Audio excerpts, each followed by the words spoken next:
আসসালামু আলাইকুম বন্ধুরা, কেমন আছেন সবাই? আমি প্রবাস থেকে তো প্রতিদিন আবার চলে আসলাম মালয়েশিয়ান অত্যন্ত কিছু গুরুত্বপূর্ণ ভাষা নিয়ে আপনাদের সামনে, যেগুলো আমি প্রতিনিয়ত আপনাদের জন্য পোস্ট করে থাকি। তো আজকে বিষয়টা থাম্বনেল দেখে অবশ্যই বুঝতে পারছেন আজকে বিষয়টা কি হতে চলেছে। তো আজকে আমরা জেনে নেব, যদি আপনারা কোনো বড় কোম্পানিতে কাজ করেন বা কোনো পাম বাগানা খেতে খামারে কাজ করেন, তো সেখানে যদি আপনাদের ইউনিফর্ম, এটা যেটা কোম্পানির ইউনিফর্ম থাকে, ইউনিফর্মগুলো যদি আপনাদের সেগুলো নষ্ট বা খারাপ হয়ে যায়, তো সেগুলো কিভাবে আপনি বসকে বলবেন, বুঝে বলবেন এবং আপনার নতুনটা নেওয়ার ব্যবস্থা করবেন, সে বিষয়ে আপনারা অনেকেই বলতে পারেন না, যারা ভাষা জানেন না, কষ্ট করে সেগুলো পরিধান করেন। তো সেগুলো যদি ভাষা দিয়ে সুন্দরভাবে বুঝে বলতে পারেন, তাহলে অবশ্যই আপনাদের নতুন জিনিসের ব্যবস্থা হয়ে যাবে। তো প্রত্যেকটা ভিডিও শুরু থেকে শেষ পর্যন্ত দেখবেন, ইনশাল্লাহ ভাষার বেসিক ধারণাগুলো নিয়ে আপনারা বের হতে পারবেন। তো ভিডিওগুলো যদি ভালো লাগে অবশ্যই চ্যানেলটি সাবস্ক্রাইব করে পাশের বেল আইকনটি বাজিয়ে রাখবেন পরবর্তী ভিডিওগুলো সবার আগে পেতে। তো চলুন কথা না বেড়ে মূল ভিডিওতে যাওয়া যাক। প্রথমে লিখেছি দেখুন, বস আমার বুট জুতা ছিঁড়ে গেছে। বস আমার বুট জুতা ছিঁড়ে গেছে কেন বলছি, আপনারা যদি কোনো পাম বাগানে বা কোনো খেতে খামারে কোনো বাগানে কাজ করেন, যেহেতু এসবগুলো প্রতিনিয়ত পাম বাগান বা এইসব ধরনের কোনো খামারে এইসব ধরনের কাজের ক্ষেত্রেই এগুলো বলা লাগে।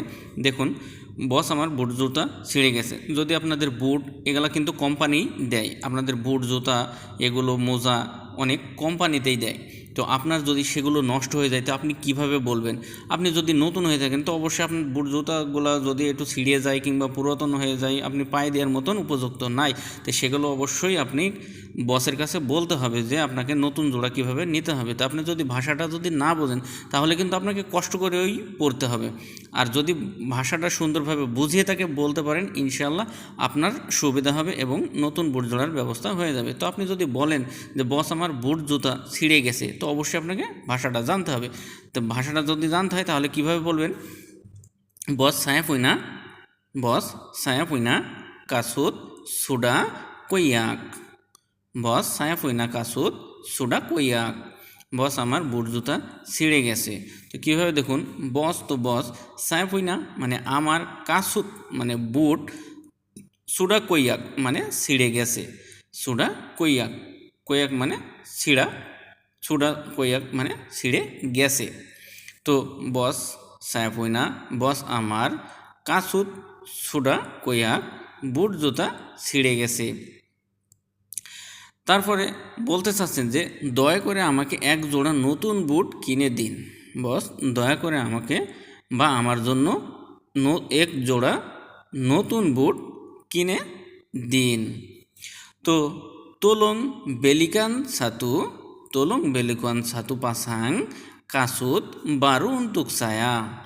শুধু একটু বোঝার চেষ্টা করবেন, শুধু একটু মেধা খাটিয়ে বোঝার চেষ্টা করবেন। ভাষা কিন্তু যেমনটা কঠিন মনে করেন অতটা কঠিন না, ভাষা একদম সহজ।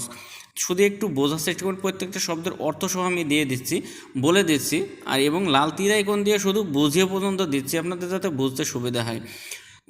তাই আপনাদের কাছে বারবার আমি বলি যে অর্থসহ, প্রত্যেকটা শব্দের অর্থসহ ভাষাগুলো বাক্যগুলো শেখার চেষ্টা করবেন। আর ভিডিওগুলো একটা কাজ করবেন, শেয়ার দিয়ে রাখবেন। শেয়ার দিয়ে আপনি নিরিবিলি টাইমে পরক্ষণে দেখতে পারবেন, প্রথমত না বুঝতে পারলে পরক্ষণে দেখতে পারবেন। আর সবচাইতে বড় কাজ হবে, আপনার একটা শেয়ারের মাধ্যমে অনেক হাজার হাজার বা লাখো লাখো মানুষ, প্রবাসী ভাইদের, নতুন প্রবাসী ভাইদের কাজে লাগবে, উপকার হবে, যারা আপনার মতো ভাষাগুলো শিখতে চায় প্রকৃতভাবে। তো তারপরে বলছেন যে দয়া করে আমাকে এক জোড়া নতুন বুট কিনে দিন। তোলং বেলিকান সাতু পাসাং কাসুত বারু উন্তুক ছায়া। তো আপনাদের আমি একটু ভালো করে বুঝিয়ে দিই। তোলং মানে দয়া করে, বেলিকান মানে কিনে দিন বা কিনে দেয়া, বেলিকান মানে কিনে দেয়া, সাতু মানে এক, পাসাং মানে জোড়া, তো এক জোড়া, কাসুত মানে বুট, বারো মানে নতুন, উন্তুক মানে জন্য, ছায়া মানে আমার। আপনাদের আমি আরও সহজ করে বুঝিয়ে দিচ্ছি ছোট্ট ছোট্ট করে। যেমন তোলং বেলিকান সাতু দয়া করে কিনে দিন, তোলং বেলিকান দয়া করে কিনে দিন, সাতু পাসাং এক জোড়া, বাসুক বুট, বাসুক বারু নতুন বুট, উন্তুক ছায়া আমার জন্য। তোলং বেলিকান সাতু পাসাং কাসুত বারু উন্তুক ছায়া। দয়া করে আমার জন্য এক জোড়া নতুন বুট কিনে দিন। আশা করছি সুন্দরভাবে বুঝতে পারছেন। তারপরে আপনি যদি বলতে চান যে আর ভালো লাগে না, আর ভালো লাগে না।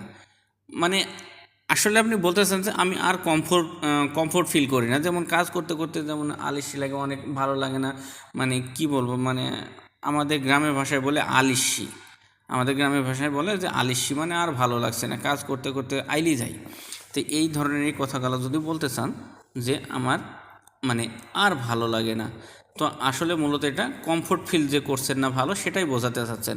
তো আপনি যদি এটা বোঝাতে চান যে আর ভালো লাগে না বা আপনি আর কমফোর্ট ফিল করছেন না ভালো, তাহলে তাহ রাসা সেলেসা লাগি, তাহ রাসা সেলেসা লাগি।